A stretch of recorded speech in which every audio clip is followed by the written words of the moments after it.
Welcome back to another episode of my podcast.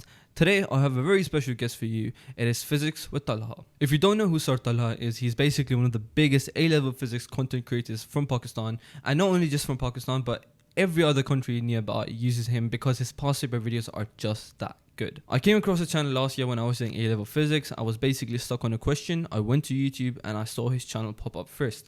Ever since then, I've used all of his videos for every single one of my past papers, and they have been amazing. So I thought, why not invite him to a podcast so he can share all his tips and tricks that he has for us and future A-level students. So without wasting any more of your time, let's go straight into the episode.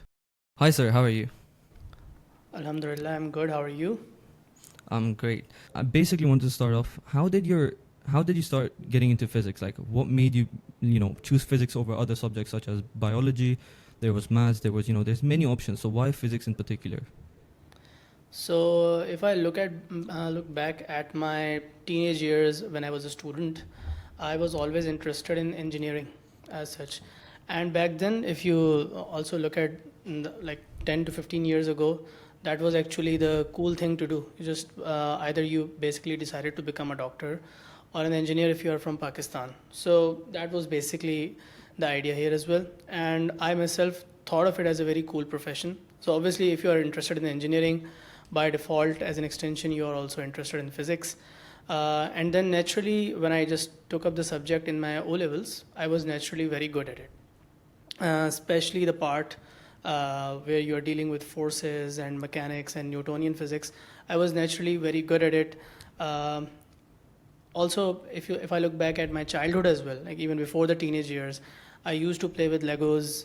I would love to build stuff, and I was even, let's say, you might have seen that show or not, but people my age would know this, that if you watch National Geographic Channel, so there would be this show called Mega Structures or something like that. It was Mega something. And the episodes... They talk about buildings and stuff, right? Interesting yeah. architectures. So how was the Heathrow Airport built, and how was I've heard of the it. Golden Gate Bridge built? So all of those things, and they were all about engineering and everything. So even though that channel was not really like none of my family members were really interested in that channel, but if I ever opened it up, it was always going to be due to that show in particular. So yeah, that was something that I was always interested in. Naturally, I had an inclination towards engineering, towards building things. And then when I got into O levels, I did not take up biology at all. And I've basically forgotten most of the chemistry that I learned. It's also because I've been basically teaching physics for the past 6 to 7 years. So naturally, I have forgotten most of the chemistry as well. And then when I went to university, I applied to all of their engineering programs. You had a list that you have to make in order of priority, and I got into civil engineering. It was not that easy to get into in the university, but the fact that I did showed that I was inclined towards that profession from the very beginning, and I had worked hard to get into that program. I did not really follow it up. I did not follow engineering as a profession, really. I did a job for like a year, maybe year and a half, but then I basically switched to teaching very early after my graduation. So you chose engineering, but you ended up becoming a teacher. How was that process? What made you change your profession so drastically? Because there's a big difference, if someone chooses to become an engineer, it's very unlikely that they will end up becoming a teacher. So how did that change happen? So basically, there's like 2 or 3 parts to this story. One thing is, if talking personally about my own inclinations and my own interest and what my personal reasons were for choosing this teaching career. So basically, when I was, so I'll be very open about this. When I was a student in my O levels and A levels, I did go to academies for a couple of subjects where I needed extra help, and making money as a teenager was always something that was in the back of my mind. And I would go to the academy, and obviously I would study and everything, but in the back of my head, I would also be looking at, okay, so how many students are sitting in this class, or how much. It's something similar that I do as well. I do the exact same thing. Yeah, how much does my teacher charge per student, and how long has he been doing this for? Has been doing this for, and how many batches does Hmm. he have, and all of that. And I would Hmm. in my head, and I will just take out my calculator and check. Okay, so It's that's funny what you I say that probably because make. I do the exact same thing with every single teacher I have. I calculate how much they're making, Yeah, yeah, even yeah, though it might be a rough estimate, but it's like yeah, they're making good money. yeah. So if you're teaching on A levels in Pakistan, or I think even outside of Pakistan, and if you do get to a certain level, there is obviously financially it can be rewarding. So that was one Hmm. thing that was in my mind. Now, uh, coming to the teaching part itself, when I was in OLA levels, I was pretty good at my subjects, mostly all of them. So I had pretty good grades across all of my subjects. So my friends did come to me naturally for help, right? So when Hmm. they needed extra help, they would come to me. I remember them coming to my house, not spending the entire night, but order a couple of pizzas before exams. And the thing about me was my friends, the circle of my friends that I had, they were mostly into sports. I was into Hmm. sports, but I wasn't. I was never a natural at it. I wasn't in any of my school sports teams really, but Hmm. I was into cricket and sports and everything. I tried really hard, but I was naturally never really good at it. But academically, without trying too hard, or you could say I did hard. I did work hard at it, but I was like it naturally came to me that I was academically strong. So Hmm. my own friends did ask me for help throughout my time when I was in O&A levels, and then even during my years at NUST, I would the subjects that I was good at, my friends would come to me for help, and I would be happy to do so. And then when I graduated, I started my job and everything. The thing about engineering in Pakistan is that there is a lot of engineers coming out, and unfortunately the market is basically not big enough Saturated. to cater to all of them. I mean, if you look at our economy as a whole, it's basically entirely another topic, but the market as a whole in Pakistan actually needs more engineers, but the market itself needs to grow first in order to cater to them, Hmm. in order to, provide them jobs and everything. So, but at the time when I graduated, and even right now, the supply and demand does not really match where the Hmm. market is right now, how our economy is at the moment. The thing is that there is more engineers, so there is more supply and there is less demand. And naturally, if you are a fresh graduate, you wouldn't really get paid too much. So I had a salary of about 25,000 in the beginning. I worked there for an entire year, and when I got an increment, it was increased to 27,000. Hmm. And then I also looked around my department, and I saw people who were very talented. They were really, really good at their jobs, and they have been there for like 5 or 6 years. And when Hmm. I was open about this. I was really interested in like how much everyone was making, because I wanted to see how well I can do in that profession in the next few years. Correct. And even like the best engineer in our department, who was the most experienced and was there like for 5 or 6 years, he was making 1 lakh PKR at that time. So I understood very early on that uh, if I wanted to do well financially, I This was not the wouldn't. career for you. Yeah, this was not the career for me. Or if even if it was, then people in Pakistan choose some other paths. What they would do is they would stay in that profession. They would grind out 3 or 4 years. They would Hmm. build up their profile, do a master's, and then try and immigrate to Canada, Australia, or something like that. Right. So I basically switched really early. Like after exactly 1 year, I think I switched to teaching. I quit my job, and basically my whole family and everyone, my cousins, my friends were like, "What are you doing?" So in order to shut them up, I just started a master's in project management. Uh, Especially in uh, Pakistan, where everyone is so judgy. Like they would yeah, yeah, think yeah. that switching from engineering to teaching is like the worst decision you can make for your career. But even though Yeah. it's not really like that, you can grow in any field that you go into. It doesn't have to be, doctor engineering or lawyer or whatever. Yeah, so even this master's program that I started, I wasn't really like that passionate about it. It was project management. It was fine.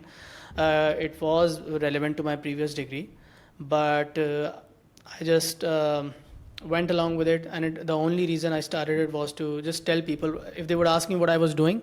So instead of saying I am teaching, I would just say I'm doing a master's in project management. Right. Anyhow, yeah, and you're right about that thing that people in Pakistan are judgy. They are really quick to judge you. And one thing that they would really say, there's this phrase that we would hear all our lives as soon as we talked about careers. It's के the phrase is कि इस field का scope है, इस field का scope नहीं है, which is Right. essentially a totally outdated concept. I wouldn't say it's wrong, but it's outdated, and it doesn't apply today. And it was already outdated 10 years ago as well. So that was the thing. You are right about the fact that if you go into any field at all, you go into any field, whether it's teaching, whether it's video editing, whether it's copywriting, whether it's engineering, if you are in the top 10 to 20% in your field, you would it would be very hard for you to not succeed if Exactly. you really are able to put in the time and grind out the first few years, which are generally hard in every field, no matter how hot it is right now. So you have to take that time. You have to take the time to become better than the rest of the 90%, and then eventually you will be able to make it in that field. Yeah. Right. What went through your head when you first switched? So how did you get started in the field? So 1 year of engineering and then you immediately shifted to teaching. When you first shifted to teaching, how did you begin and how did you find like students to come teach, and did you join an academy or how did it work?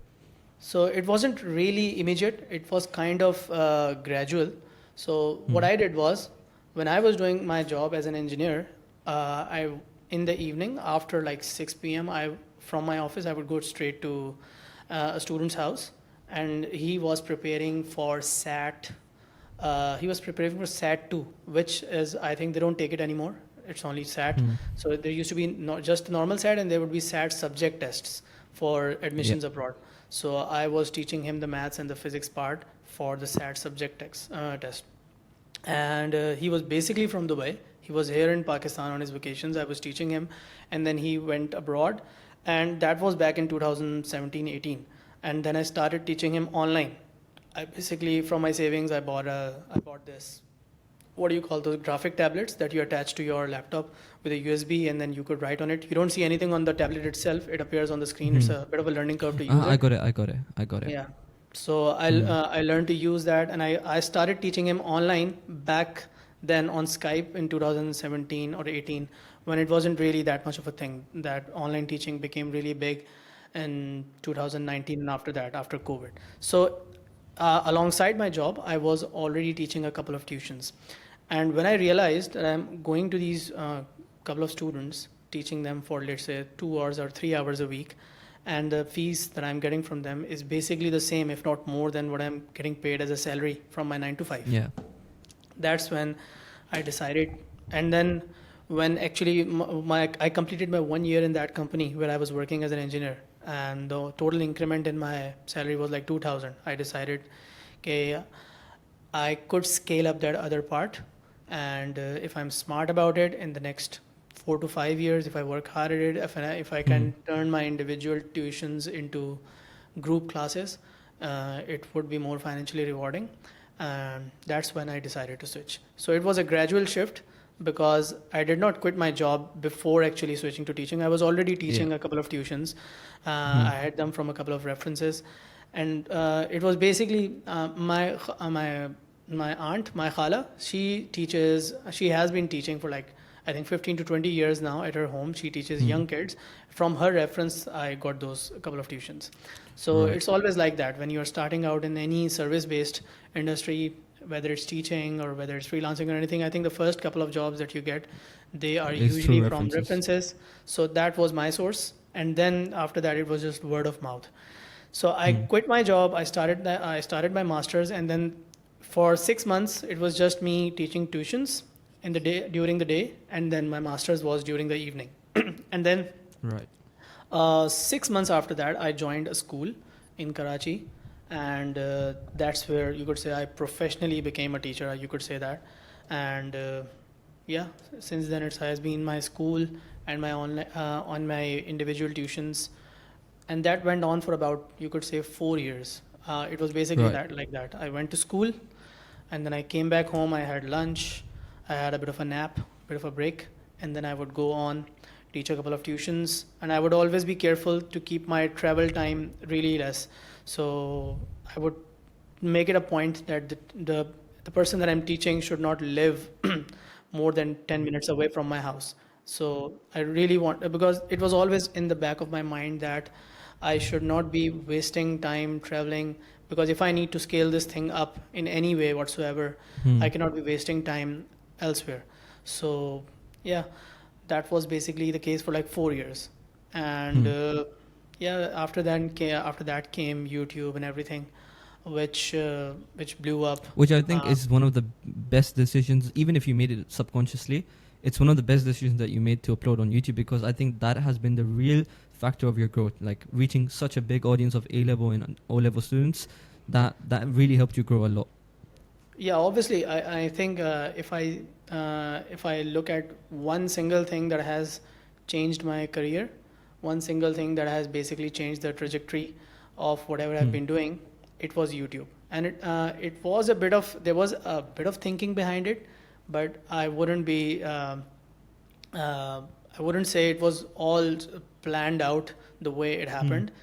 There's always luck involved, and people are not really open to admit the luck factor, which is always there no matter Everything, what you are doing. Yeah, everything involves luck. Yes. you always have to be a bit humble and realize that the luck was involved, and there's a bit of help from Allah that you're always getting, and you always have to realize that the luck was there, and it was definitely there in Right. my case. But there was a bit of planning as well. I had a bit of an idea as well, and it again for I think for me, and I think most teachers like me who are on YouTube, it coincided with the COVID thing. But I would say I had a bit of a head start, because remember the student that I was teaching who moved to Dubai, I Yeah. started teaching him online back in 2017. So I So had you a bit of knew the experience. experience, right? Yeah, I knew what tools to use. Teaching was I knew what tools to use, what software to Hmm. use, what hardware to use, and I had a bit of an idea. And then, more importantly, when the student is not physically present with you, how to essentially gauge, at least one-on-one, you can do that. How to gauge if they're understanding your point or Like not. So keep them focused. yeah, keeping them engaged and trying to actually gauge if they're understanding your point or not from their facial expressions, or maybe sometimes the camera Hmm. nowadays 99% of the time even the camera is not open. So as a teacher you need to have that hunch, if you have said something, whether it has resonated with the student or not, has he understood it Hmm. or not. So those were the things that were already there. Those factors were already there, and eventually when COVID came around and the schools closed. Actually, here's an interesting story. So the school that I worked at, person who owned the school and who was the principal and everything, it was not a very big setup. I got married around Feb 2020, and COVID had already started in China at the end of 2019. So I remember, like after my marriage, after I took a break for a week, I went back, and the first day, because there was news everywhere around COVID and everything, so everyone was anticipating that we would go into a lockdown and everything. But 2 weeks before that, I went to him and I told him that these are the softwares that you need to install. I've been Hmm. doing this for a long time. These are the things you need: a Zoom license, or you need a Google Meet license, or you need like a proper structure. You need to start training your teachers, and I would be happy to train them if you want me to, Right. in the use of Google Classroom or MS Teams or Zoom and Hmm. stuff like that. Because file sharing of resources, giving homework, checking homework online, it was a totally alien concept to 90% of the teachers back then. So I went to him a couple of weeks before we went into lockdown, and I told him these are the things that you need, because I did have a bit of a head start. And he followed my advice. He was pretty good in the tech area as well. Like he was pretty progressive and everything. So he probably knew all of those things. But I gave him a bit of advice, and our school was training teachers before lockdown even happened. Like we had trained all the teachers a week before, and everything would happen. Hmm. Everything went into lockdown, and even the teachers who were teaching Urdu, I think it was probably the most difficult for them back when things went into lockdown. Uh, they they were taught what software to use and how to share files with the students, how to get good at using their laptop and everything, and the school was basically ready. Yeah. Do you remember the first video that you ever uploaded on YouTube? Like, Yeah. what was the thought process behind that? Why did you So decide to yeah, upload? yeah. So COVID had happened, and around March or April 2020, if I'm Hmm. correct, COVID had happened. School was into lockdown, but the student did have to sit for exams. So I was teaching O-level students at my school. Most of my students were at school. I had a couple of tuitions as well along with it. And what happened was that the exams were in like a month or two. So what I did was I was taking their online classes and everything, and those classes got recorded, and I did have it in my mind that I would upload those classes, but Hmm. those were not uploaded first. So actually, what I did was I just woke up one morning and I decided, okay, I'm going to solve an entire past paper from 2019 because that was the most recent one at that Hmm. time. So I solved an entire paper of O-level physics, paper two from 2019, and I sent it to my students as well. But I also, just as a hunch that this might work out and everything, but it wasn't really like it will change my life or everything. I just uploaded it to YouTube as well. Just a simple title that this is the paper and all, no description, nothing. I just created a channel, uploaded it there, and then that was it. And then next day, I uploaded one more video, which was like all the electricity questions from O levels. I Hmm. had combined all the topical past papers, I read them, and I uploaded it. And those two videos were up there on my channel for I think an entire year. Hmm. Those were the only two videos that were there on my channel. And then I never looked at my channel again for an entire year.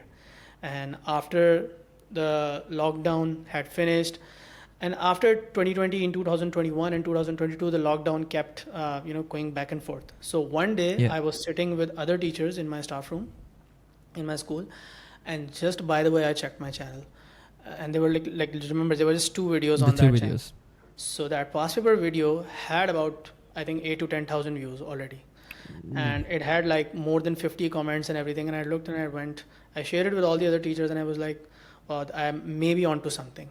I may be onto something. And I Yeah. remember if I like match my timeline with some of the other teachers, some of the other teachers were already way more active than me, and they were already I think they were already doing it back then. But for me, that was the moment I decided I think that I need to be regular with this, because the classes were still going happening online as well as offline. Some students were attending hybrid sessions, some students were allowed to come to school, some students were in quarantine, so it was like all messed up. So a lot of Yeah. students did need recordings of classes and everything. So whatever I taught from that moment, whatever I started teaching, I started uploading it to YouTube as well. Hmm. And mostly after that, so since I started out with past papers and I looked at I saw that they got a good response, I focused mostly on that. And even if even after 5 years, if you look at my channel now, I Most think popular videos are the past like paper ones. 60 to 70% of the content is still past papers. Yeah. But yeah, I am And I planning think to I know change why. that around a little bit. Yeah. I think I know why your most popular videos are past papers, because most of the people this year who can understand Urdu or Hindi used your videos to understand any questions that they don't understand. And the reason I think that is because you explain the questions really well. When you draw diagrams, it helps the other person understand. And this is something that I only understood this year. I didn't understand it last year when I was doing AS level paper 2, I believe. Was not drawing diagrams. So especially Yeah. for Newtonian physics, as you said, where you have to draw forces and all of that, especially in mechanics, Yeah. drawing diagrams is the biggest help ever. And Exactly. I did not used to do that until I saw you doing it. Then I started doing it, and then most of the questions became so much easier. So the Yeah. way you explain questions are like one of the best I've ever seen. That's why a lot of people watch your videos, especially the past paper ones. Yeah, exactly. Especially when doing Newtonian physics, forces, dynamics, kinematics, I would always tell my students, even if the question has not given you a diagram, and if the diagram is basically not even part of the question, they haven't asked you to label anything. Still, if a question is about forces, the forces are acting on something, right? Yeah. Something must exist. So imagine it and start drawing forces on it. Because if you don't do that, and if you're just doing it all in your head, then it's gonna get messed up. And even with circuits and waves and everything, you can draw things that would definitely help you visualize it. And physics is all about visualization. And if Exactly. you can't visualize what you're doing, it will get really hard to actually calculate and get to any conclusion about that question whatsoever. So my goal is, when I'm doing a past paper, my goal is, this is what I try to do whenever I'm doing a past paper video or a live stream. I basically imagine If the question is really, really simple, this is a definition, you should remember it, let's write it down. But if I'm explaining a question that requires explanation, I would assume that everyone sitting in that class has basically not studied that topic. And I would try to start from as much basic concepts as possible. And I think that's the best approach, because when you start explaining even the smallest details, let's say someone is doing a question and they're getting stuck. And what a lot of teachers do is that they read the marking scheme and solve it. But what I really like about certain teachers is that they explain every single small step that they're doing. And you never know, a person might be getting a question wrong just because of that one small step. And most people would just skip over it saying, oh, they can assume that they would already know that. But in a lot of cases, it's just the small things that people don't understand. And when you explain the whole question in its entirety, that really helps you understand the question itself. I mean, ideally, every teacher would like to explain everything. And sometimes even I go, okay, you probably should know this. And, I'm going to be quick with this question. And if I try not to look at the live chat during my live streams, because one of the big problems is when I look at live chat, you're going too slow.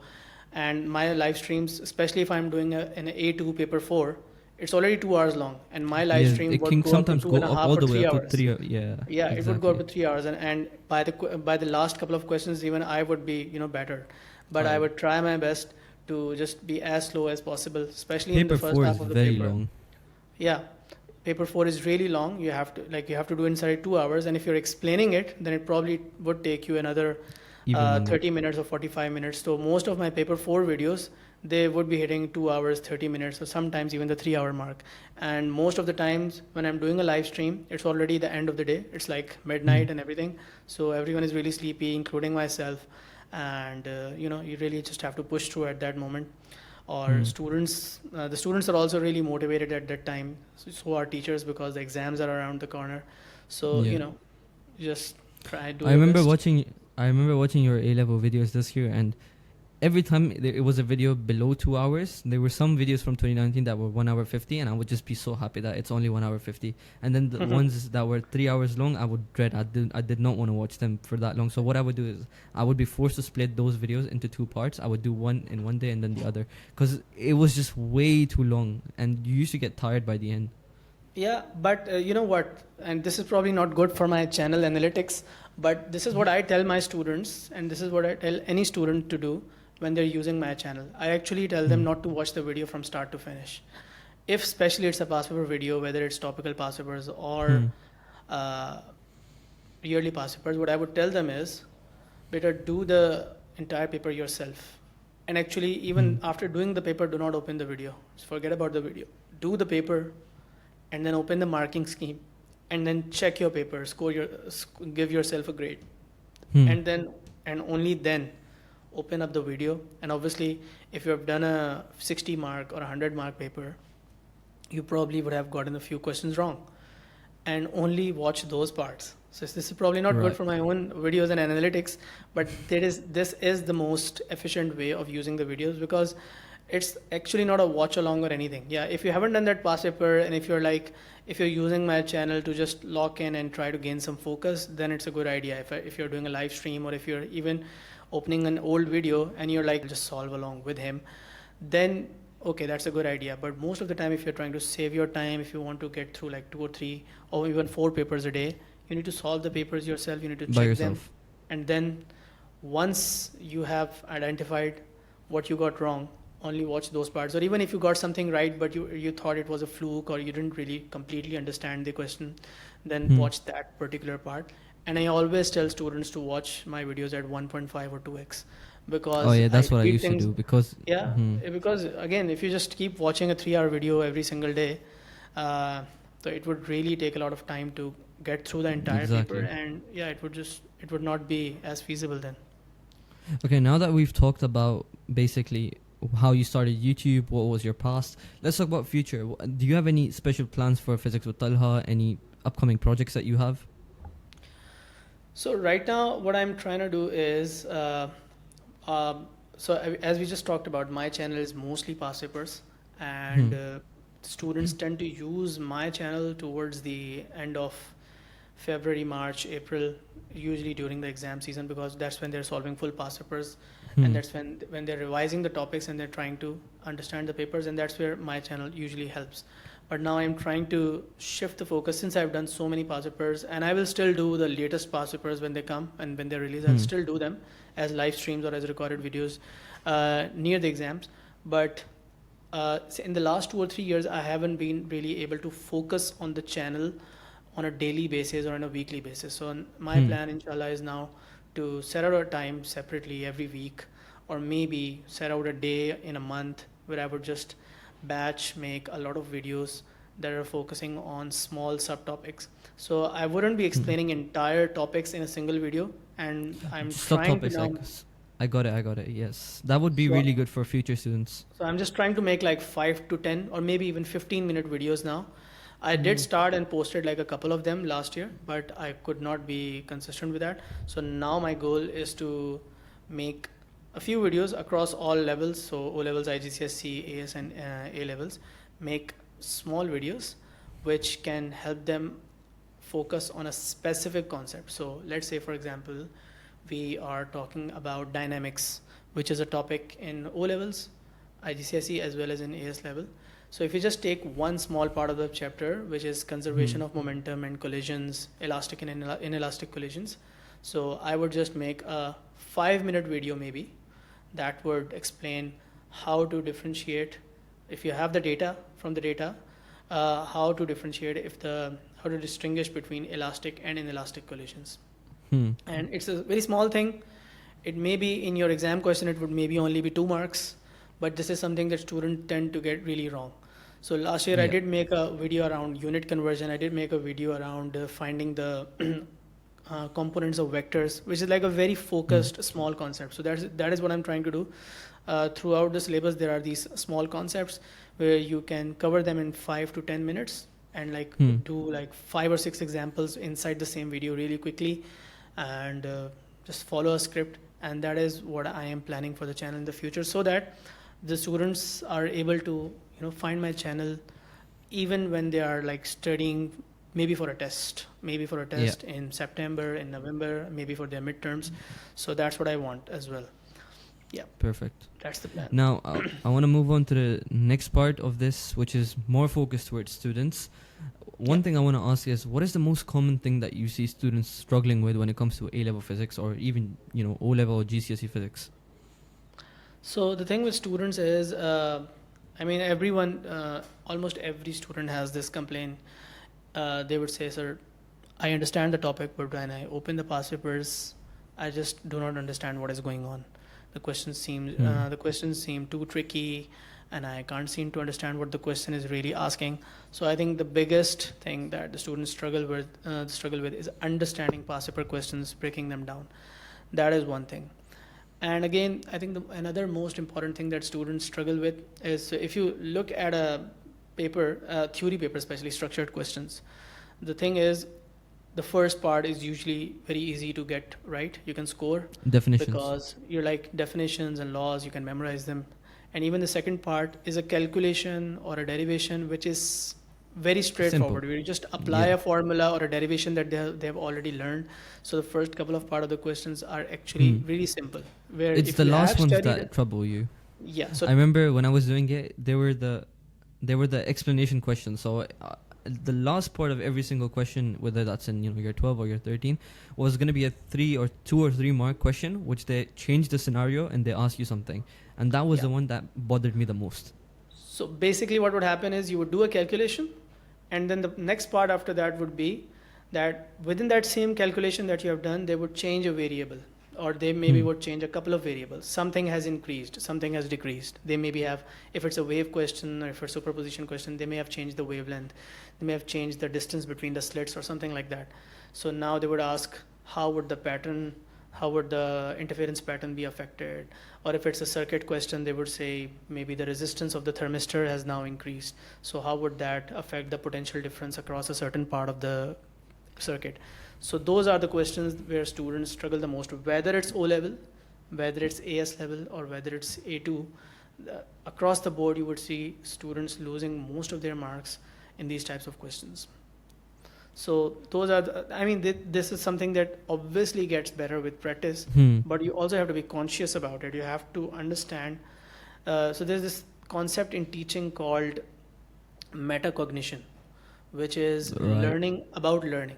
Metacognition is Hmm. being self-aware of what you know and what you don't And know. what you don't know. Right. What you don't know and how do you learn, essentially.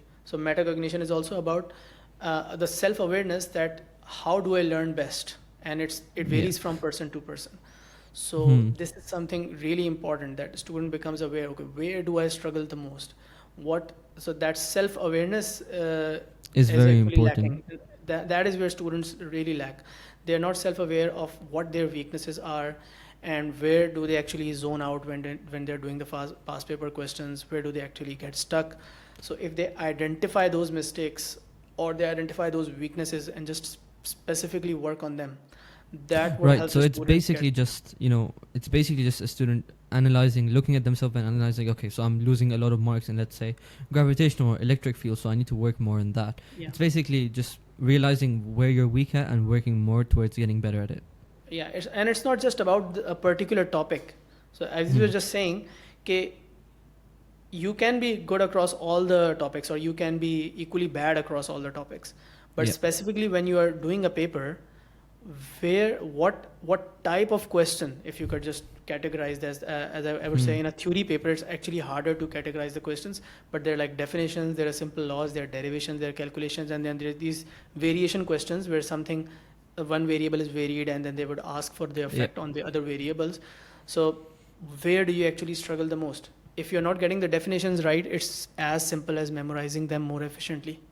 It's just about learning more memorization techniques so you can easily memorize a definition. If you're struggling with Hmm. calculations, is it because you're using the wrong formula, or is it because you're making mistakes with the units? So that is where metacognition comes in, Hmm. exactly where you are getting the answers wrong, and then working on that particular skill. So yeah, it is important to do many past papers, it is important to practice a lot, but at the same time it is also important to be aware of where, like, what skills you need to work on, Yeah. and what mathematical skills, what theoretical skills, what analytical skills are where you're lacking, and then working on those particular skills to actually get the job done. It's like basically, the way you learn is more important than how much you learn. So you can be studying, let's say, 10 hours a day, but those 10 hours might not be equal to someone else studying efficiently 5 hours. Those 5 hours would definitely outweigh those 10 hours. So it's all about how you study and whether you're studying in the most effective way possible, or whether you're just, being lazy and studying, just calling it studying, or as you would say in Urdu, naam ka padhna, and you're not actually studying, and what you're doing is just you're wasting time. Yeah, so I think one of the worst ways of studying, it's not something that you should not do. It's not, I'm not saying that you shouldn't do it at all, but one of the least efficient way of studying is just opening up your teacher's notes or a textbook Hmm. and just going from point A to point B and saying that I'm done with that chapter. That's, if you have gone through a chapter once, twice, or maybe even three times in the same day, you still probably understand only 50% of that chapter, because the Yeah. way these A level and O level questions and IGCSE questions are designed, they're even if you're trying to understand each and every statement and each and every scenario, it actually is not active learning what you're doing, right? So Hmm. if you're just reading the notes or trying to memorize particular parts of the notes and trying to understand everything from the notes or a textbook, it's not the best way to learn. Hmm. When you come to and again, I'm not saying just do past papers. Even if you're doing, even if you're studying from notes or maybe a textbook. So I prefer, even though I do make notes of my own, and Yeah. they are basically all for free on my website, and students have notes available to them all the times. But I actually prefer if my students would stick with a particular textbook and actually read it more carefully, because Hmm. I mean, no matter how good you are as a teacher, no matter how concise or how neat and clean or how beautiful your notes are, the thing is, the people when they create a textbook, when a publishing house creates a textbook, they hire the authors are far more qualified than any of us, any of the teachers Hmm. that are teaching in your school or anything, or they're teaching you online or on YouTube. Those authors are far more qualified They have thought about that book, each and every page, each and every part of that book, way longer than any of us have. So Hmm. more work has gone into that textbook to actually create, like, every page essentially a work of art, and then the designer who is actually putting it all together is publishing the Yeah. books. The book is like more, the people, there's a proper team working on it, and it takes years to actually complete those. So Hmm. those are actually are definitely a better source. They would always be superior to any of the revision notes. Obviously they would not be useful for you when you're revising a topic last minute. So That's when the basically, what notes you're come saying in. is, yeah. So you're saying if you're learning first time, you should use the textbook. But if you've already studied the topic and you just need to look through, then the Mhm. notes would be useful. Yeah, so yeah, if you're revising the topic, and if you're like doing it, doing last minute preparation, Hmm. just trying to learn the important stuff, that's where notes would come in. But more importantly, what I was talking about earlier was the worst way of studying is just opening the notes, maybe sitting in front of TV and having a phone in your hand as well at the same time, maybe just passively reading the notes and thinking that you're retaining any of it. You would Hmm. retain less than easily, I'm pretty sure you would retain less than 50% of a topic, even if you do go over it 3 times in the Right. same day. What you need to do is you need to challenge your brain. This is something that students do not get. You have to, at all costs, because think about what you will be doing in that exam. You will be without the notes. There is no Hmm. hardly any formulas that are already given to you in A levels. They will give you like 10 to 15 formulas and Especially some in year data. 13, the formulas, there's over Yeah. 100 formulas, and what they give you like Yeah. 15. Yeah, so even like it's not about just remembering what formula to use, that's actually the easy Hmm. part. But when you are doing a paper, you have to use all the neurons in your brain, right? And you have to recall the stuff that is to be recalled, and then you have to put together the data to make sense of what the question is trying to say. And then you have to use a calculator real time, do calculations, trying to explain those variation questions and everything. Hmm. When you are doing all of that, then why would you not practice for it when you're preparing for that particular exam? So, and again, I'm not saying just do past papers. I'm not saying just do past papers. Obviously, when you start a topic, you would go over a book, and obviously, I could go into what is the best way to go over the notes or a book. That Yeah. is entirely another topic. But yeah, just whichever way you like, go over the book. Whether you want to do it very slowly, maybe you want to study a chapter really slowly for 4 hours, or maybe Hmm. you want to do a chapter really quickly but 3 times within the same 4 hours. So uh, that depends from student to student, whatever works best for you. But Hmm. then after that, what you have to do is, once you're done with that, maybe keep the book open or anything. Yeah, keep the book open, keep the notes in front of you. It's not a problem. But then you have to go towards the questions in the past papers. That's obviously should be 70% of your practice. But also, even when you're reading a topic from a textbook, especially, and even in the notes, there would always be some small questions along the way. If you open any Yeah. textbooks, that's why I like textbooks more. And Practice in the notes, questions. it's not always, so there's like always during the chapter, like, so if let's say there is a huge topic, let's say of superposition in AS level, you can divide it into like 5 subtopics. Hmm. There's the interference, there is diffraction, Diffraction. Yeah. and there is like standing waves, and there is diffraction grating. So you can divide it into like 4 or 5 subtopics. But Yeah. whenever a subtopic is completed, then there is like 4 or 5 practice questions from it. Yeah, I've seen that, and it's Yeah. always helpful to attempt them. And Especially, I then, don't know if you know this.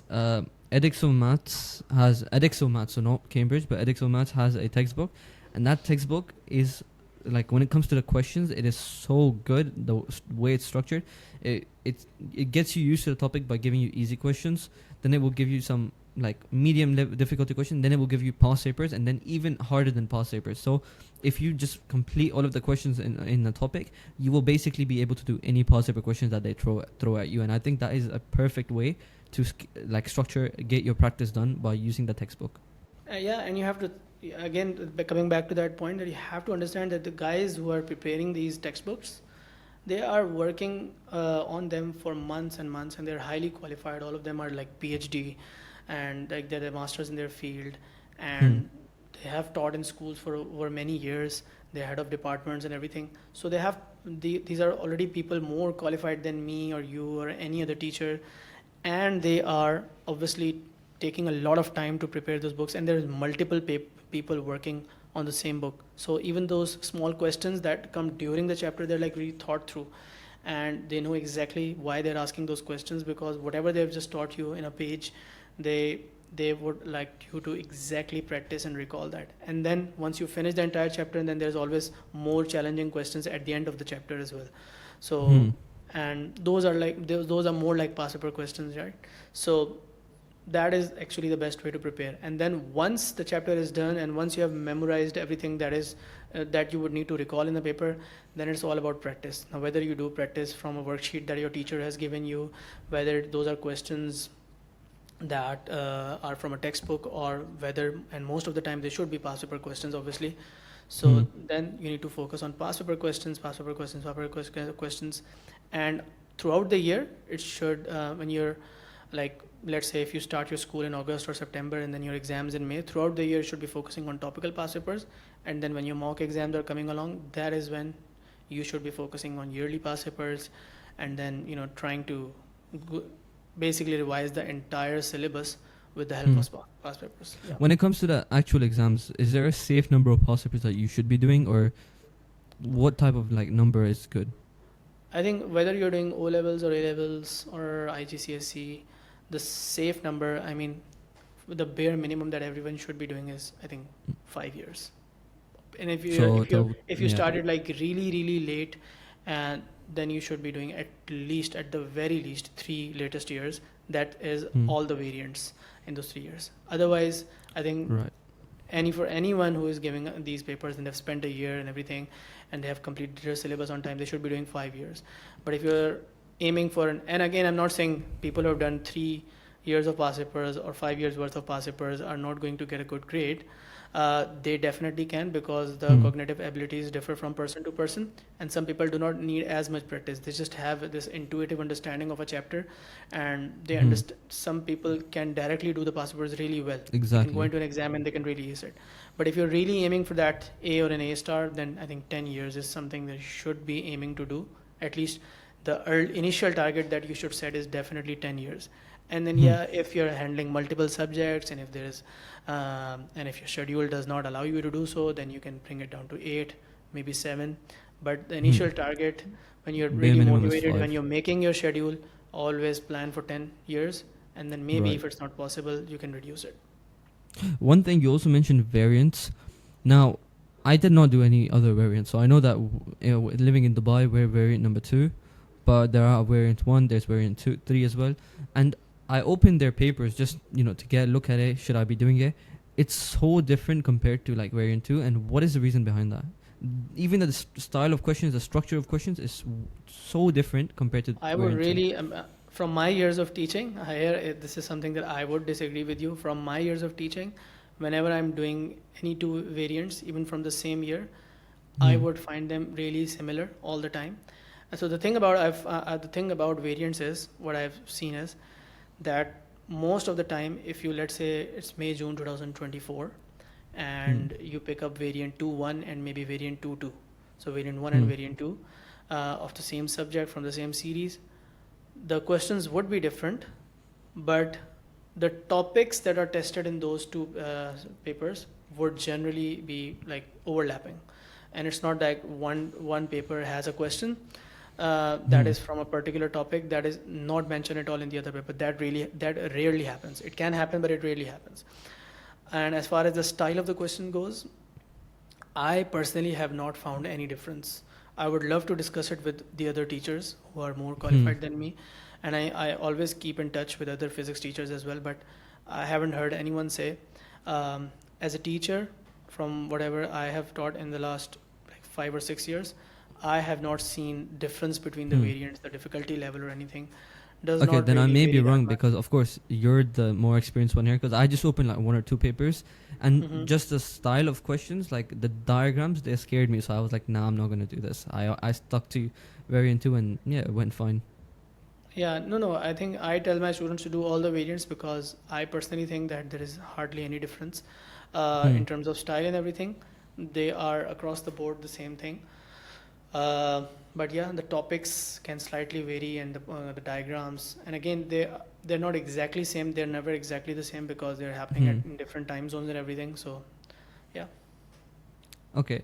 One more thing that moving away from the topic, I wanted to ask, what is the most important thing when it comes for students, someone who's preparing for the GCSEs, A levels, whatever? What is the most important thing for them to do? Yeah.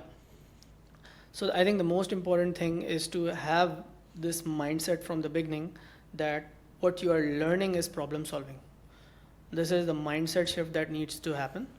You are improving your problem solving skills, which is something that student, they by default they have this mindset when they're doing a maths exam, when they're studying for maths, they have this general mindset by default somehow. But when they come to this subject, which is physics, which is a mix of theory and calculations, they kind of lose that mindset along the way, and then they struggle with it. So you have to keep that mindset of problem solving. You have to understand that you're still solving problems, whether you're writing an explanation, whether it's a theory question or a calculation, you're problem solving. So you have to treat that as a problem solving subject, and I think with that mindset your preparation will definitely improve. Secondly, generally, if you're like whatever subject you're studying, whether it's physics or chemistry or biology or maths, anything, it's really important to have a routine. Again, I'm not saying students without routine cannot do well. I have had bad routines, like over my 32 years of age, and over the last, I don't know, if I remember my last 16 to 18 years of my life, there are times when I've had good routines, and there are times when I've had no routine at all, and there are times when I've had good routines as well. So it's not like you can't just paint everyone with the same brush. You can't say students who don't have to have a routine cannot do well. But what I'm saying is not everyone is on the same level cognitively. Some people are naturally good at sports, some people are naturally good at academics, and some people are good across both. But the thing is, with a good schedule, you are giving yourself a better chance. And I like to be more systematic towards everything that I'm doing. Right. So if I have a list of tasks, if I do not know the night before what I'm going to do in the morning, my next day is entirely ruined. Exactly. Even from a productivity standpoint, making a to-do list and then a calendar from that to-do list is one of the best things that you can do for yourself. Yeah. Subconsciously, when I have a lot of work, and you don't need something fancy. You can just use a free Google Calendar. That's what I use personally. Yeah. And all I have to do is make a calendar, and because it allows me the next day to know what I have to do exactly at what time, and it just makes my whole day go so much easier, flows much better. So following up, what would you say that this is the second most important thing when it comes for a student to prepare for the exam, is to have a good routine or a good schedule? Yeah, so having a schedule or a routine is really important. And I have this simple app called Todoist. I try to narrow down my to-do list the night before, and I would narrow it down to 3 and maximum 4 tasks. If there are like 6 or 7 things written on there, then in the morning again my mood would be bad and I would not know where to start. So the night before, even though along the day I would write a bunch of things in my app, but before sleeping I try to prioritize them, and I try to narrow it down to 3 most important things that I need to get done. That's the point that I would like to talk about as well, is that a lot of people, when they're starting to make their own to-do list, they add 8 different things, which is unrealistic.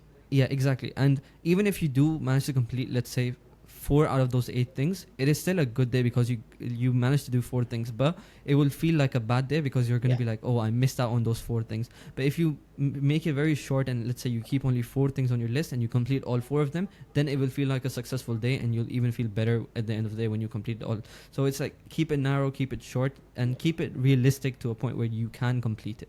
And the toughest tasks or the toughest subject, if you're talking study wise, that usually needs to be the first thing on the list.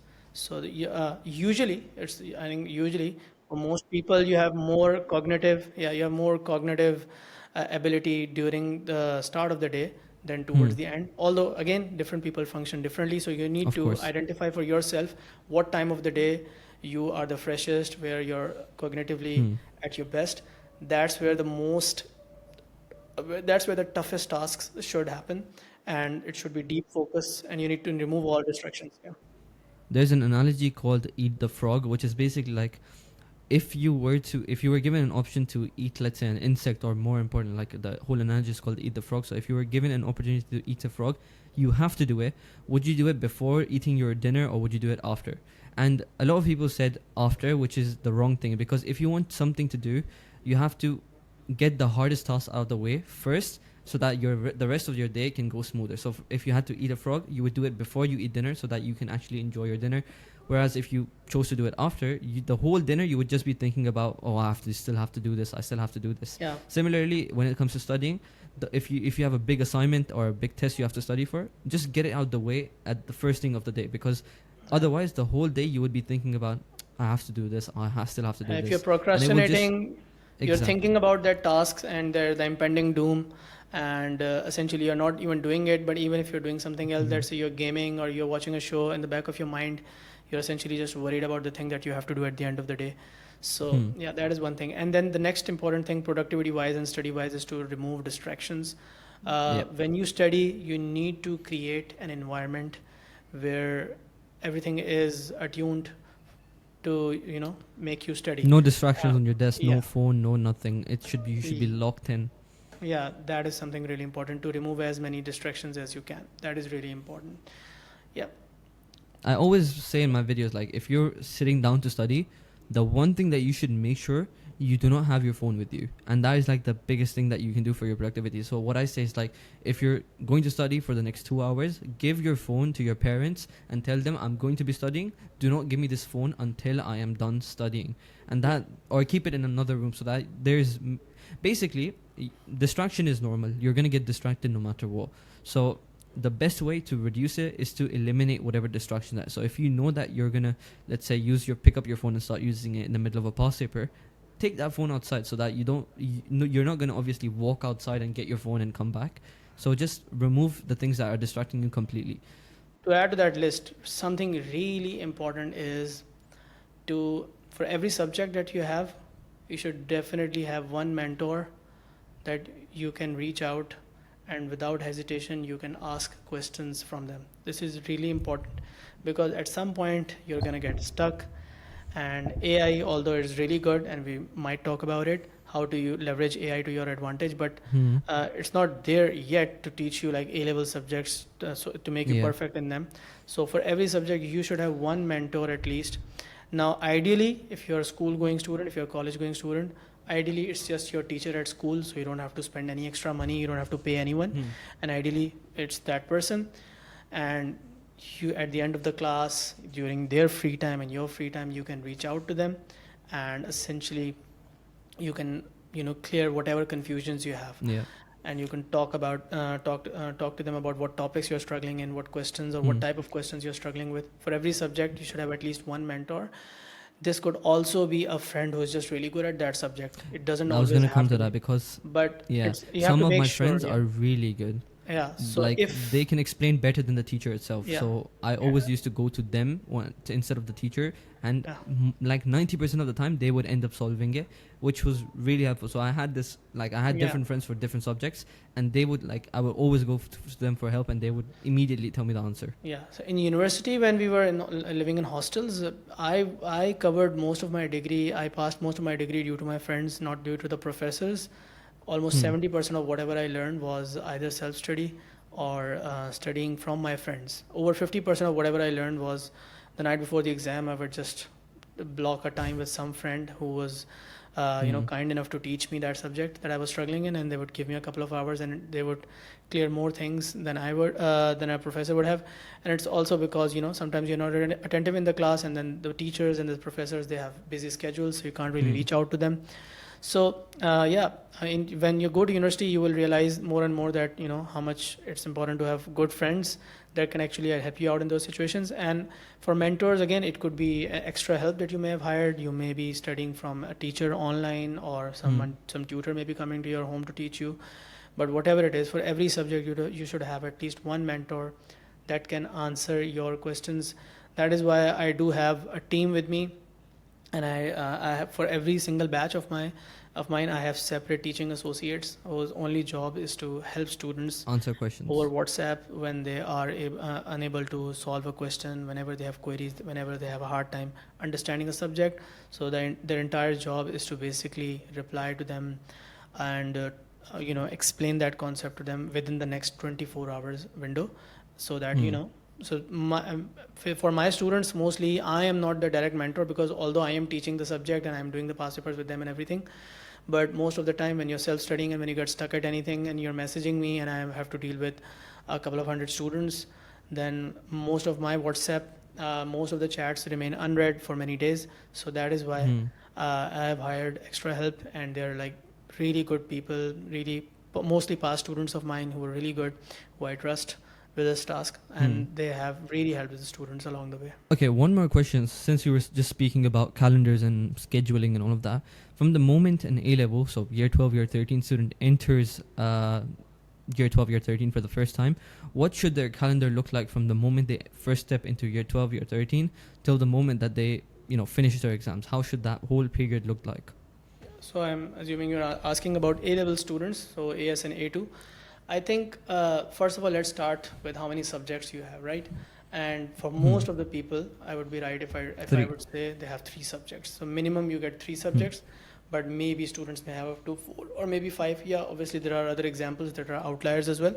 But let's take the example that would fit most of the students: 3 subjects, Hmm. maybe 4. Now, obviously, again, I think if you just make another subset of that is students going to school, and again, majority of the students would be school going, and let's say if you wake up at 7 or 8 and you have classes from 9 till maybe 2 p.m., 3 p.m. at school, and maybe a couple of activities, you're home by 3, maybe 4. That is something that Hmm. you can't really control that much of, and obviously you're going to school, you're paying them hefty fees because you're there to learn, right? But mostly, I think I have a little different thoughts on it. It's changing nowadays. Schools, obviously, it's an entirely different topic what school needs to do. But from my perspective, you are obviously paying a lot of money to schools. So your first priority should be, if you have got a good teacher at school or college, Hmm. and it's luck, right? And it's not even about Of course. teachers being good or bad. It's not about teachers being good or bad. It's like It's whether the about way you they're understanding explaining, them. yeah, whether your wavelength matches with them or not. So some Exactly. teacher might explain in a certain way that some student really like, but another student might not like it. So but if you are Exactly. lucky enough to find a teacher in the first week, you should be able to identify what subjects you can do really well in if you just study from that teacher in school. And Hmm. if you have done that, then make sure that you're present in all of their classes. You do not miss anything, because when it's taught in school, there are no recordings or anything. You miss a class, then you have to catch up. There's a whole different thing. Maybe if you get sick, that's another story. But just try and really be regular in those classes, Hmm. and try to utilize them 100%, and then ask as many questions as you can from that teacher. So जो आपका school में time है, utilize it as to the best of your ability, right? Hmm. And make sure that whatever you are studying on those particular subjects where you have identified that the teachers are good enough, and your frequency matches with them, and the studying from them would be enough, and your self Hmm. practice would be enough to get you an A star. First identify that, and if you have done that, तो फिर you go to school and you utilize that time to perfection. And then again, early on, you need to also identify what subjects you will be unable to cover from school and you would need extra help. Maybe you need to hire a private tutor, you maybe need to take extra classes, some online tuition or some group tuitions, right? You need to maybe go to an academy after school. So identify that as early as possible in your academic year. Once you have done that, Yeah. you would know what times are blocked out. So there's some part of the day that you can't do really anything about. It's time that has already been blocked out for you. So the school hours and the academy hours, they're not in your control. You have committed that you would be there in those classes. You obviously have to be attentive. If you're paying a private tutor or someone who's coming to your home or maybe doing online classes, whatever, pay attention in those. And if you have a teacher that you have identified in your school who will help you get that A star, then focus in those classes. Now once that is done, that time is blocked out. Now you need to identify what your free time is, and it would be different for different students, because whenever your tuition classes are, whether you're a private student, whether you're a school student, it really differs from student to student.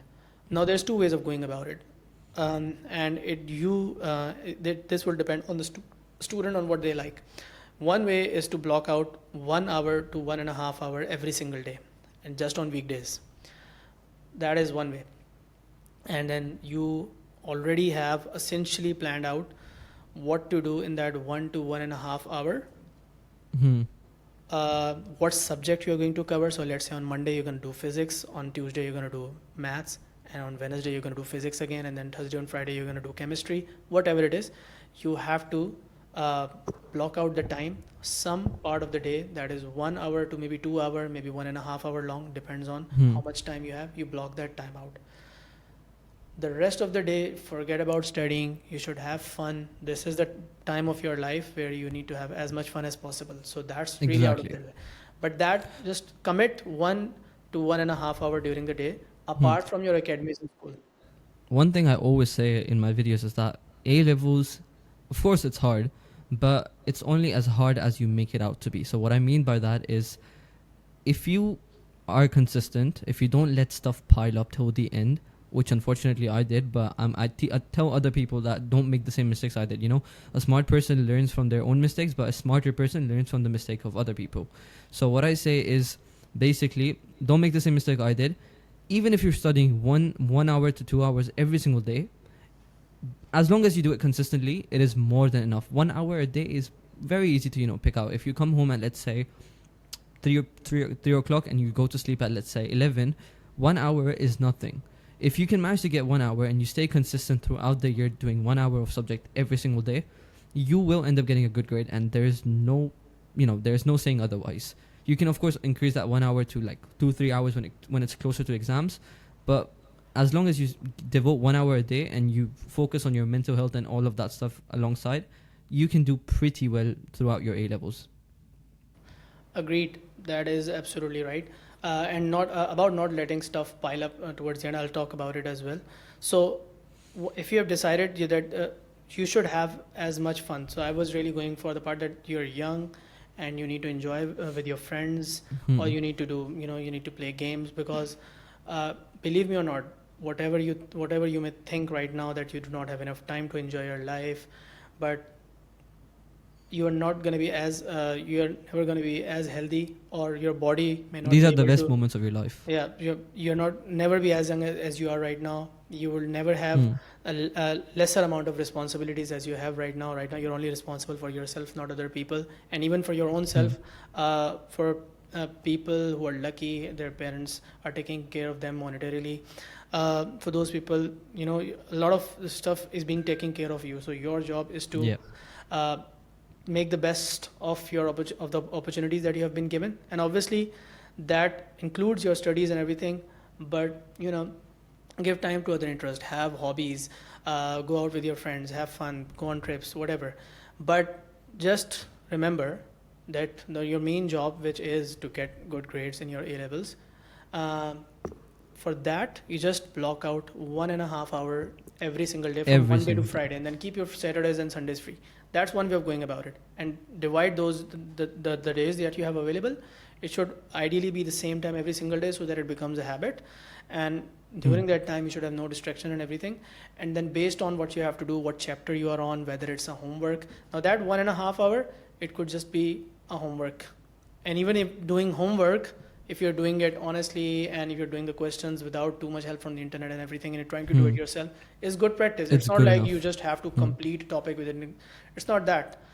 uh, Hmm. yeah, you can have your own self-study goals, but it's just about this time that you're setting throughout the whole week is just about revising what you have done in the class. It's just about practicing a little bit of extra questions that your teacher may Hmm. have told you about. It's just about keeping up and trying to retain and recall whatever was done in your classes during the academy time or the school time. That's basically Hmm. the purpose. Another way to go about it would be to just, let's say if you have Saturday and Sunday off, you have weekend. One day of the weekend you just set out for the study. And again, different people function Hmm. differently.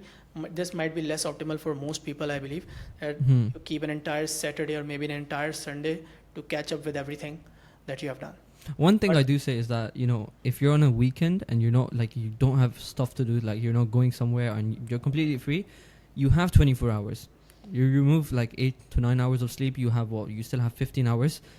Even if you devote 3 hours of studies in that weekend, you still have 12 hours to do whatever you want. So you have a lot more time than you have a lot more time than you think you do. If you just make a simple Google Calendar, you can see exactly how much time you have and how much time you end up wasting in a day.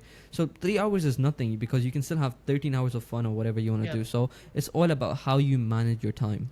Yeah. So again, whatever suits you, either you have an hour or an hour and a half every single day on weekdays, or maybe an entire Saturday blocked out to just catch up with whatever was done in school and academies. Yep. Whether it's homework, whether it's your self-practice, whether it's just revising the notes, whether it's just going through the recordings of the lectures or whatever, that is the way to keep up. And then whenever a test is coming up, you will use those same hours to study for that particular test, right?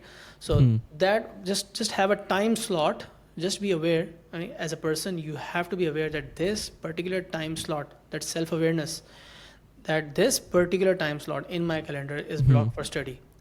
And the advantage of blocking that time out is that if you happen to be doing something else, you happen to be out at that time, or you happen to be on your phone, at least you're aware that this is the study time that I have not utilized, and I may have to catch up later, but at least there is self-awareness, right? So in the beginning of the year, you have to block that time. And if you're like, jab time milega pad lunga, whenever I'll get time, I'll study, then whenever you're wasting time, you're not aware of it. So that's one thing. This is what your calendar should look like throughout the year mostly, but then and for tests, for any tests and quizzes that are coming up in schools or academies, this time that I have told you about is enough to manage them. But then when a midterm is coming up, then you have to do past papers, then you have to obviously give 3 to 4 hours every single day, and then your mock exams are coming up. And after mocks, mostly schools are off, and then you're on your own. And for that, you just have the entire 24 hours to yourself, and then you have to structure your time accordingly. And then near the exams, it's about understanding how many topics you want to revise in a day. So what are your subjects? What is the syllabus for each topic? What is the timeline? What would the timeline look like? How are you going to, how much time would it take you to do every single chapter? And then how long does it take you to do every single past papers? And based on that, you will make your goals, whether you want to do 10 years of past papers, 5 years of past paper, depending on, you have 2 or 3 months left. So once you do that, then you make a proper calendar, you make a Google sheet, or you make a Google calendar, which I like to use. And then you basically block out the time. This is the past paper slot, and this is the revising time slot. And those are basically the things that you need to do. So once the calendar is blocked, at least you know that, this was the time that I was set to study, and whether at the end of the day, before going to bed, you would know whether you utilized it or not. If you did not utilize it, it will still be there in the back of your mind. And remember this, whenever you make a schedule, whenever you make a timetable, just understand this thing. It is impossible that things will not pile up. Things will definitely pile up towards the end. It's not like that. You can't just beat yourself about it. But you just have to chip away at it every single day. Just do a little bit of every single day. You can't be like, I made a calendar, and now for 3 days I haven't been following my schedule. So let's just give up on it, and I'll see about the studies when the exams are approaching, and when there's a month left in the exams. That mindset is not going to help you, even if you're like. And there's a very important thing that I have learned. Whenever it's about going to swimming or going to the gym or doing any productive tasks, I have learned about this 2-day rule from a YouTuber that I like a lot. But that 2-day rule, what's the name of the YouTuber? Matt Davella. I think he stopped making videos now. So yeah, he stopped making the 2-day rule that he talked about was that just if something is really, really, really important to you and you want to really make progress on it, just don't let a don't let a gap of 2 days come in between those sessions. So if you want to go to the gym and you want to do it regularly, whatever your schedule look like, whether you want to go 5 days a week or 6 days a week or 4 days a week, just remember, do not skip it more than 2 days. For more than 2 days. So if you have you've been unable to follow your calendar for like 1 day, maybe a couple of days, just in the 3rd day, just really try to get in even 15 minutes, even 30 minutes. If you can just get in 30 minutes of study time or anything that is important to you, that would be really, really, really, really helpful. So the 2 days. Because I think it's something relating to your subconscious, which just says like, oh, now that I've skipped 2 days, I might skip one more. Now that I've skipped 3 days, I might as well skip another one. So it keeps building up, and you skip like weeks at a time. So which is really not good. Now, one last point that I want to touch on is about AI specifically, as we talked about earlier as well. Now, this is like, I think something which is upcoming. And what would you think about using AI in your studies, specifically in A levels or IGCSEs? What do you think about using it to study or improve your studying? So I think whether it's studies or anything, it's really getting the AI is really improving really fast, and there is no way to avoid that reality right now. So if you're in the job market, if you're working as a freelancer, or if you're studying, if someone is using AI to their advantage and you are not, you're already two steps behind. So it's not about whether AI is good enough or whatever. I believe it is at that level that you can use it for at least 30 to 40% of your studies. It's not like you can't 100% rely on it at the moment. Specifically for ONA levels, some tools are in the works. I have had a meeting with a couple of people who are building really good things, and once I've tested them out completely, I might even reveal them publicly. But there are still general tools like ChatGPT or Gemini or Grok or whatever. You can use them to your advantage. And last year, I think I did make a video about it. I don't remember exactly, but leave ChatGPT aside and leave Gemini and these other popular tools aside. What I really found useful was Notebook LM. So this is also a project by Google, Notebook LM. And this is something that really surprised me. It was perfect for people who wanted to study. If you want to use AI for your studies, I've never heard of Notebook it. LM is really perfect. So what it does is you upload documents to it as sources. Let's say you have a PDF of a book of IGCSE physics or maybe A-level physics, and you just upload that as a source. Maybe you have 3 textbooks for the same subject, whatever. Upload all of them, right? So the way this works is upload your PDF or files or Word documents, whatever you have, to Notebook LM, and then you chat with it. So one of the best features that Notebook LM has, like the highlight, there is that it can turn any part of that source, whatever, whether it's a topic or whatever, it can turn that into a podcast. And I did that with space. I've heard of it. Right.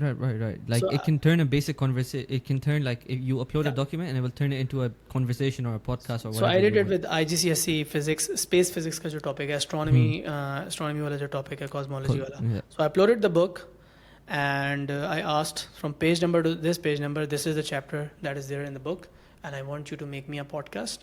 And it made a 10 to 15 minute podcast of that topic, and it was accurate. As a teacher, when I was listening to it, there were no mistakes, and it somehow made it exciting and interesting.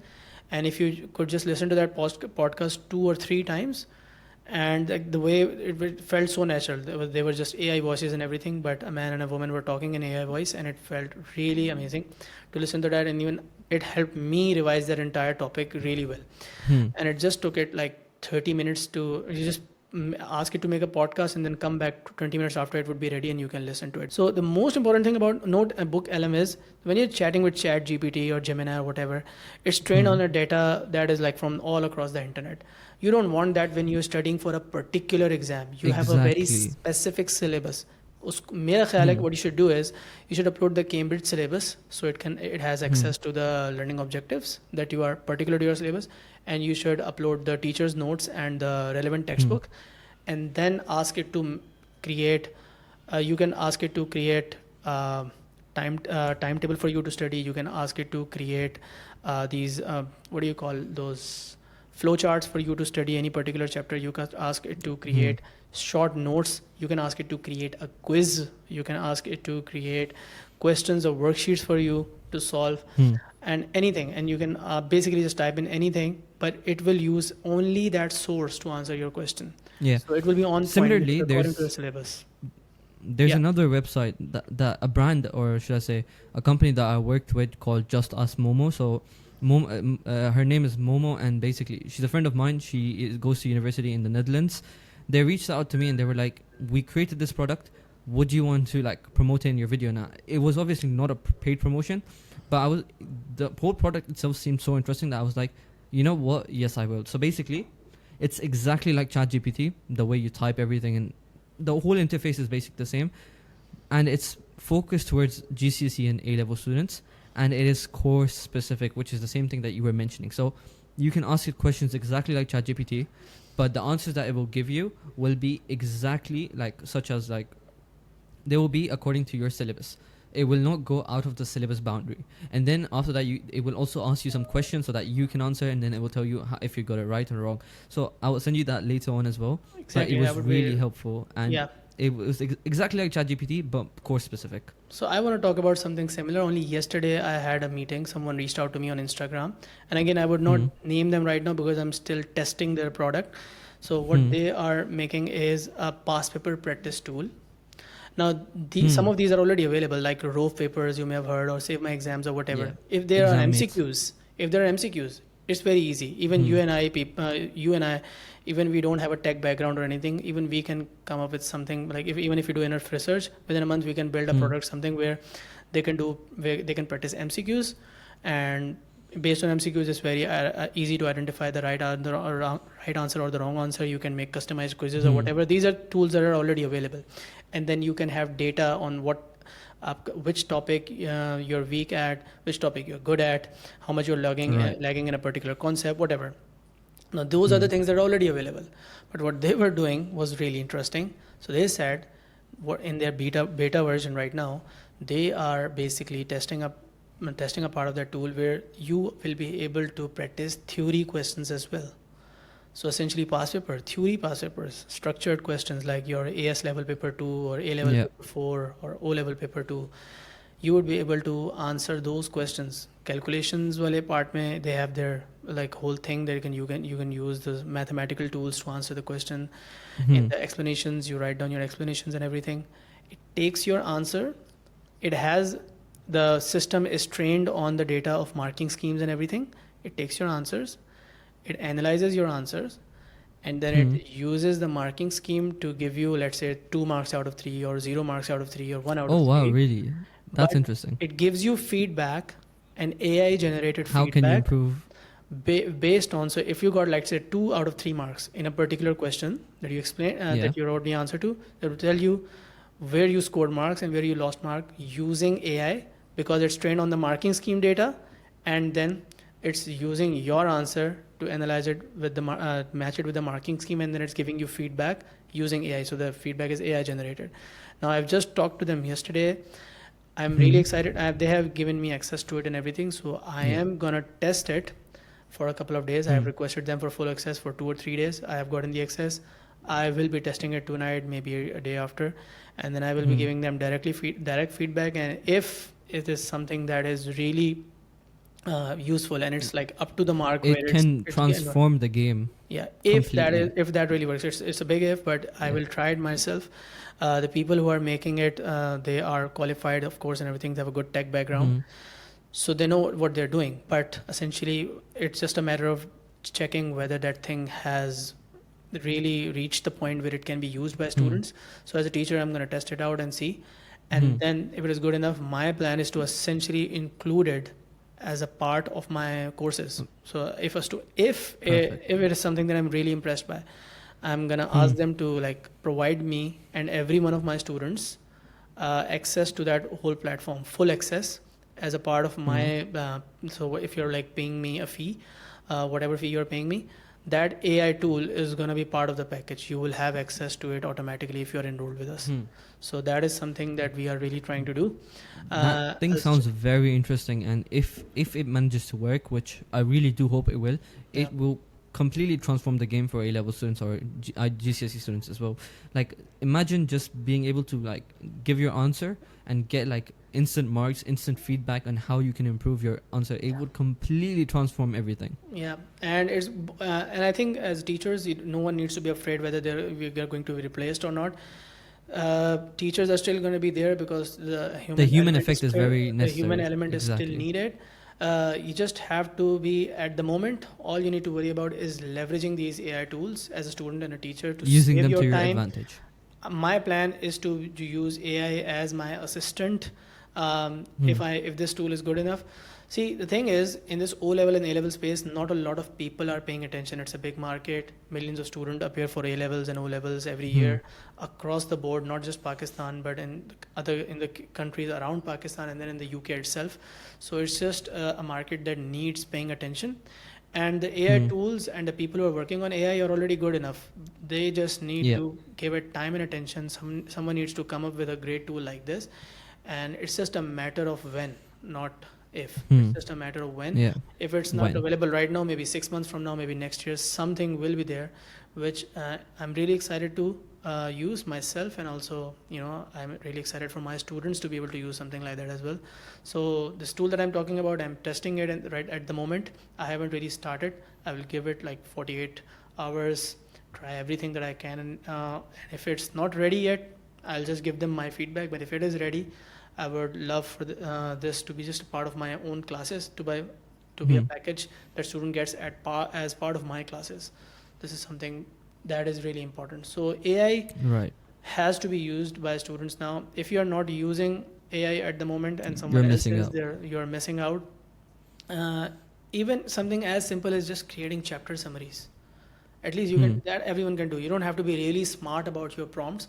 And the more you use it, and if you just start treating AI, although it's not a person at the moment, but if you just start treating AI as a person, as an assistant, then the smart prompts automatically keep coming to your head. And the more you use it, the more ideas you get on how to leverage it for your studies. Yeah. Perfect. Now, yeah, I mean, thank you, sir, for coming on. It's been a pleasure. The Same. last question I would ask you is, what is one piece of advice that you would give to, A-level students, anyone who's doing Cambridge, Edexcel, doing, making their way through A-levels, GCSEs? What is one single piece of advice that you would give to them? Right. So I think one thing is about grades. Yeah, you have to understand. There's always these debates around result day that whether grades are really that important, whether having good grades or average grades or bad grades, does that have an effect on your future life or not? I mean, even like without going too deep into that debate, the simple thing is, let's just say that they're not gonna define your entire life. Let's just accept the fact that your A-level or O-level grades are not gonna define your entire life, because you have the power to change its trajectory given the opportunities, given the chances. You have the opportunities to turn it around any single time, at any time of your life. But right in this moment, having good grades, better grades, is gonna open more doors for you than Of course. someone who does not have good grades. It's that simple. Just a simple thing. Okay. If you have better grades than some of your peers, more doors are gonna open for you. And it's basically, if you just think about it, it's the universities that you can get into. And getting into a good university, again, it's not the end all be all of achievement. Yes, you may get into a good university, you may not get into a good university. There are other factors as well apart from just academics, but grades are obviously the most important thing in getting into a university. Maybe you don't go to university at all. I mean, there's all sorts of opinions out there. But again, going into a good or a top university in a good country is still better than going to a university that is average, or the higher ranked your university is, the better chances you have. You surround yourself with better people, you get greater Exactly. The opportunities. connections you make are going to be much more. The whole ecosystem around boundless. you is designed to make you succeed in everything. Exactly. Yeah, so it's just about that. So grades ke bare mein, I just wanted to keep it short. That just that if you get good grades, more doors are gonna open for you than if you have bad grades. It's that simple. Thank you, sir, for coming on. It was a pleasure talking to you. Same And here. I hope to connect further in the future as well. Thank you, sir. Sure. And yeah, have a good day. Thank you. See you.